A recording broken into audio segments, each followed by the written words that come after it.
NDA में सौदेबाजी हुई है। सियासत जो न कराए, बिल के पक्ष में जदयू भाजपाइयों से ज्यादा मजबूत तरीके से खड़ा रहा। मुख्यमंत्री नीतीश कुमार ने भी कहा था कहीं से भी जो है खतरा नहीं होने देंगे। हवाई जहाज में उड़ते रह गए और बिहार में सरकार नहीं बनी। पुताओ बेटा जिसको भी लड़ाना चाहे, समधान सब तो उनका अपने ही लड़ता है।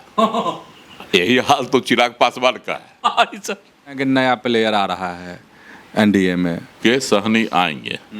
पनोरमा ग्रुप, जो सोचता है वो करता है। नमस्कार, आप देख रहे हैं न्यूज हार्ट। मैं हूं चंदन झा। सौदेबाजी हुई है, सौदेबाजी किसने की और क्यों की, आज इसी खबर को समझिए। और इस खबर पर हमारे साथ बात करने के लिए हैं वरिष्ठ पत्रकार अजय मिश्र। सर, आपका बहुत बहुत स्वागत है इस कार्यक्रम में। धन्यवाद चंदन जी। सर, कहा जा रहा है कि सौदेबाजी हुई है, एनडीए में सौदेबाजी हुई है, तो आखिर क्यों हो गई सौदेबाजी, किसने कर ली सौदेबाजी? देखिए, जिस तरह से एनडीए में वक्फ बिल संशोधन बिल को लेकर अंतर विरोध कायम था, इसमें तो दो मत नहीं, बार बार उसका विरोध हो रहा था। मुख्यमंत्री नीतीश कुमार ने भी कहा था पहले, अभी नहीं, कि मुसलमानों के हित को कहीं से भी जो है खतरा नहीं होने देंगे, बोला ना।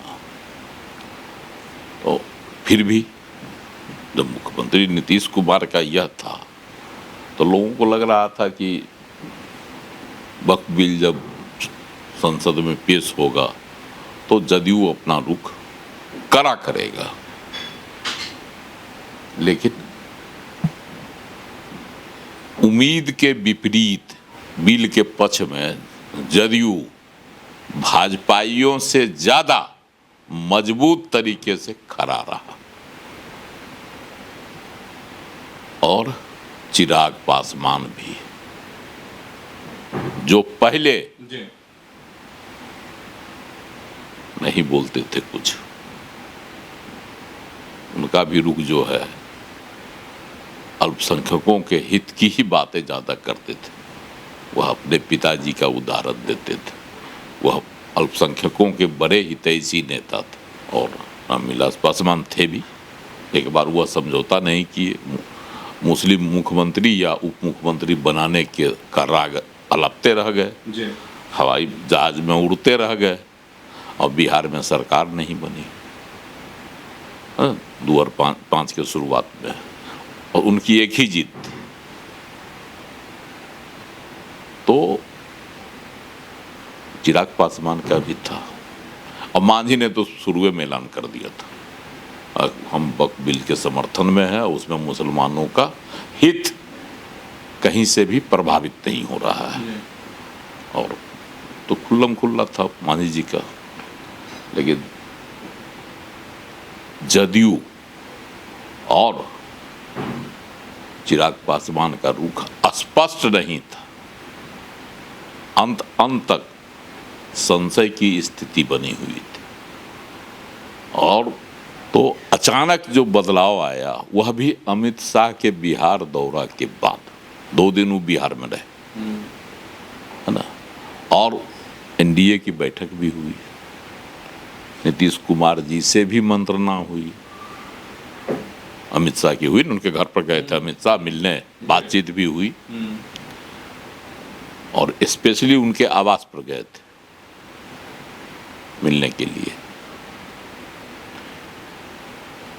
इधर चिराग पासवान से भी मुलाकात हुई है, चिराग पासवान का सुर मुलायम हो गया। और मांझी तो हम शुरू पहले भी कहें कि मांझी का तो बेचारे का अपना सुर जो है, शुरू से वो जो है अपने सुर को मोदी का सुर बना चुके थे, अमित शाह का सुर बना चुके थे।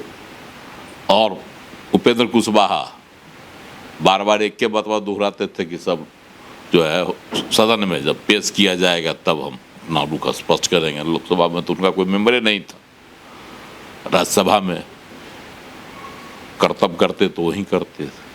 लेकिन सियासत जो न कराए, चुपचाप जो है मुहर मार दिए बिल को समर्थन में।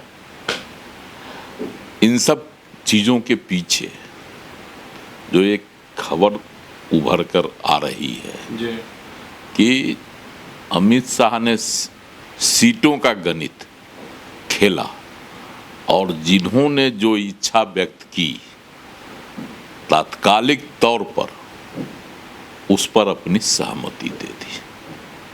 ठीक है, हम इसके लिए तैयार हैं आपकी बात को मानने के लिए। और फौरी तौर पर जो संशोधन दिया था वो तो दिखावटी चीज़ है कि दिखावटी चीज़ में आ गया है कि संशोधन 5 संशोधन था जदयू का, मान लिया गया। चिराग पासवान ने भी कुछ संशोधन दिया था, उसको भी मान लिया गया। और चंद्रबाबू नायडू ने भी अपने संशोधन दिए थे जिस पर भी सहमति बन गई थी। तो ये खबर की बातें हैं। अंदर की जो बातें आई उसमें यही हुआ कि नीतीश कुमार जी जितनी सीट मांग रहे हैं, मेरी बड़े भाई की भूमिका बनी रहनी चाहिए बिहार में जी। तभी हम इस बिल के पक्ष में रहेंगे। ऐसा अंदरूनी खबर।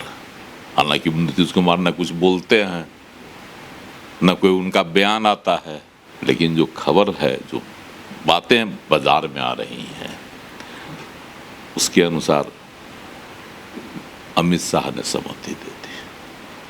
ठीक, आपकी पार्टी जदयू को जो सीट बड़े भाई की भूमिका वाली सीट चाहिए वह मिल जाएगी। चिराग पासवान को भी आशीर्वाद दिया गया कि आपका पसंदीदा सीट आपको मिल जाएगा और संख्या में थोड़ा बहुत ऊपर नीचे हो सकता है, लेकिन आपकी भी इच्छा पूर्ण की जाएगी। जीतन मांझी तो उंगली पर गिने हुए सीट बेचारे मांगते हैं। 4 को मांग रहे हैं, 4 को पर जीते हुए थे, 6 को मांगेंगे, 8 को मांगेंगे। मांगने के 40 को मांगते हैं, उसको मांग रहे हैं, लेकिन तो उसको हटा दीजिए 10%। वही आएगा 4 को जीते हुए 10% में। 40 मांग रहे हैं तो 10% तो 4 को होता है, बहुत से बहुत बढ़ा के उनको उसमें 15% 20% का इजाफा कर दिया जाएगा। तो इस तरह से गणित बना लिया जाएगा। उस जीतन मांझी का तो कहीं विरोध नहीं। तो अब सवाल है कि किसको कितनी सीट। सर 4 को 6 को में तो इनका मांझी जी का सब सेट हो जाएगा नहीं? तो सब खेला सेट हो जाएगा। मतलब पुताव बेटा जिसको भी लड़ना चाहे, समधान सब तो उनका अपने ही लड़ता है।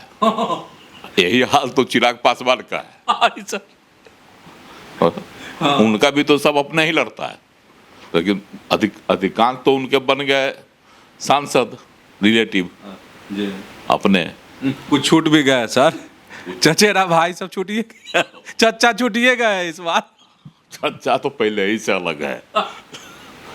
भाई प्रिंस नहीं, प्रिंस भी अलगे है, तो इसका चिंता उनको नहीं है। अब कुछ सीट उनको चाहिए ना भाई, पार्टी के 5 गो सांसद है। लेकिन जीजा तो बनिए ना गए सर जमुई से। 5 गो सीट सांसद हैं तो 5 के 20 तो जरूर चाहिए ना उनको। तो देखे उसी में कहे होंगे अमित शाह के, देखते हैं 20 में कितना लिए होंगे नहीं सर कि ई पर ये सब ना।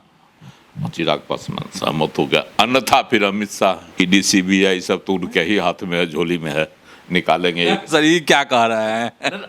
अन्यथा जो हम बोले, अभी नहीं प्रॉपर्टी का भी बात चल गया उनके गांव में, संपत्ति बंटवारा का चल रहा है ना। हाँ अच्छा, चिराग की बड़ी माँ राजकुमारी देवी को निकाल दी घर से। कितनी संपत्ति है यह प्रकाश में आ जाएगी। लोग खबर में था कि 90 बीघा सर। देखिए वैधानिक तौर पर पशुपति पारस जी ने क्या किया कि दिल्ली से पटना से लेकर गांव तक जितनी संपत्ति है सबका हिसाब होना चाहिए, सबका बंटवारा होना चाहिए। ये तो राजकुमारी देवी कह रही हैं कि 90 बीघा जमीन है, वो तो गांव पर है। हाँ। और पारस ने क्या कहा, सबों का बंटवारा होना चाहिए, दिल्ली से लेकर पटना तक की, गांव तक की जो भी संपत्ति है जी। तो संपत्ति का खुलासा होगा ना, कितनी संपत्ति है। सर लेकिन दर्शक लोग कहेंगे कि ये लोग सीट बता रहे थे, अब भाग गए वो संपत्ति पर। भाग नहीं रहे हैं, अंदर खाने जो है समझौता हो गया है, और समझौते के अनुसार ही अब सीटों का बंटवारा भी हो जाएगा बिना किसी हिल हुज्जत का। मतलब सर आप यह कहना चाह रहे हैं कि सौदेबाजी हुई जिसका असर जो है जो संशोधन बिल था उस पर दिखा एनडीए की पार्टियों में। बाजी संशोधन से शुरू हुई और सीटों पर जाकर खत्म हो गई। मतलब सब लोग का सब सेट हो गया बिहार में। बिहार में सेट इन लोगों ने कर लिया। सर एगो कह रहे हैं कि नया प्लेयर आ रहा है एनडीए में, मुकेश सहनी। देखिए मुकेश सहनी आएंगे इसकी आशंका है। अच्छा। लेकिन मुकेश सहनी दो नाव की सवारी कर रहे हैं, उधर भी पैर रखे हुए हैं नाव पर और इधर भी नाव पर सवार होना चाहते हैं। तो ना उधर से उनका पांव हट रहा है ना इधर नाव में घुसने के जगह मिल रही है एनडीए की ओर से। तो मुकेश सहनी इस इंतजार में है कि जिधर से हमको ज्यादा लाभ मिलेगा उधर हम कूद जाएंगे, उस नाव पर सवार हो जाएंगे। सर सियासत भी तो यही ना कहती है कि मौका परस्त होना चाहिए। सियासत का नाम ही है मौका परस्ती। तो मौका परस्त तो होंगे ही, लेकिन कभी कभी होता क्या है, कहा जाता है दो नाव की सवारी में बीच में लोग गिर भी जाता है और डूबने की संभावना बनी रहती है। अब देखना है कि मुकेश सहनी किस नाव की सवारी करते हैं या चुनाव तक इसी तरह से दो नाव की सवारी करते करते कहीं किनारे न लग जाए। अच्छा सर, ये जो सौदेबाजी हुई और हम लोग मुकेश सहनी का भी जिक्र कर रहे हैं, तो एगो तो हो जाएंगे बड़का भाई नहीं, एगो हो जाएंगे मझला, एगो सझला, तो छोटका कौन होगा इसमें? मुकेश है छोटका इसमें मांझी जी। मांझी जी। अच्छा, तो मुकेश सहनी को थोड़ा ज़्यादा। मुकेश सहनी को अगर आते हैं तो सर क्या होगा मुकेश सहनी का? मुकेश सहनी का देखिए पिछली बार 11 को सीट दी थी, भाजपा अपने कोटे से दी थी, उम्मीदवार अपना दी थी। हाँ ना, 3 को तो एकदम खुल्लम खुल्ला इन पार्टी के उम्मीदवार थे। तो इस तरह से उम्मीदवार भाजपा का और सीट मुकेश सहनी की। ये भी गणित सर बड़ा बेजोड़ है, लेकिन नहीं सीट मने किसी का प्रत्याशी हमरा। तो उसमें जो जीते मुकेश सहनी हैकरी दिखाने लगे तो सब फिर से वापस चले गए अपना भाजपा में, कि भाजपा के मेंबर थे, अब तो मंत्री भी बने हुए। एगो जो वीआईपी की टिकट पर जीते थे राजू सिंह, तो मंत्री भी बने हुए हैं नीतीश जी की कैबिनेट में। तो ये सब जो सियासत में अभी है, तो देख लीजिए अगर ऐसी बातें नहीं होती, सरकार की सहमति नहीं होती और बहुत बड़ा समझौता नहीं हुआ होता, तो आज मुख्यमंत्री नीतीश कुमार अबू जगजीवन राम की जयंती पर थे ना, उनको पुष्पांजलि अर्पित करने गए थे, राज्यपाल भी थे, मंत्री भी थे, सब थे। वहाँ वो मुखिया मीडिया के मुखातिब हुए मुख्यमंत्री, बड़ा उत्साह से सर, एकदम कुर्सी से उठे या चल दिए। कि अभी तक के जो घटना थी बहुत सारे कार्यक्रम में वह मीडिया से मुखातिब नहीं होते थे, बहुत जल्दी नहीं, बहुत मुश्किल से। मुश्किल से उत्साहित होकर गए मीडिया से मिलने, और मीडिया ने सवाल दागा वक्फ संशोधन बिल पर जदयू की सहमति और विरोध पर आपकी क्या प्रतिक्रिया है। लेकिन उन्होंने जवाब नहीं दिया, लेकिन मुस्कुराते रहे और मुस्कुराकर हाथ जोड़ लिए। तो उनकी मुस्कुराने की जो अदा थी वह बहुत कुछ कह रही थी। चेहरा भी सारा चमक रहा था, चेहरा भी चमक रहा था, कहीं न कहीं से वह खुश थे, साफ खुशी झलक रही थी, अफसोस दिखाई नहीं पड़ रहा था। और जदयू के प्रेस कॉन्फ्रेंस में जो मुस्लिम नेता बगावत का सुर बिल पेश होने के एक दिन पहले से ही अलाप रहे थे, आज मीडिया के सामने आते ही भाग खड़ा हुए।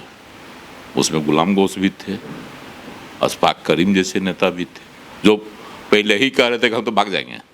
अंजुम आरा भी थी, अंजुम आरा भी थी, भाग जाएंगे। वहाँ अब मीडिया का सवाल देने से पहले ही भाग गया, भाग खड़ा हुआ। इसका मतलब है कि सिर्फ एक सियासी हवा बना गया था। जदयू में सहमति पहले से अंदर खाने कायम हो गई थी कि बिल के समर्थन में जाना है तो जाना है। तो आप समझ गए होंगे कि किसने सौदेबाजी की, क्यों सौदेबाजी हुई। तो ऐसे ही जुड़े रहिए न्यूज़ हाट के साथ, खबरों से अपडेट रहिए। धन्यवाद, नमस्कार।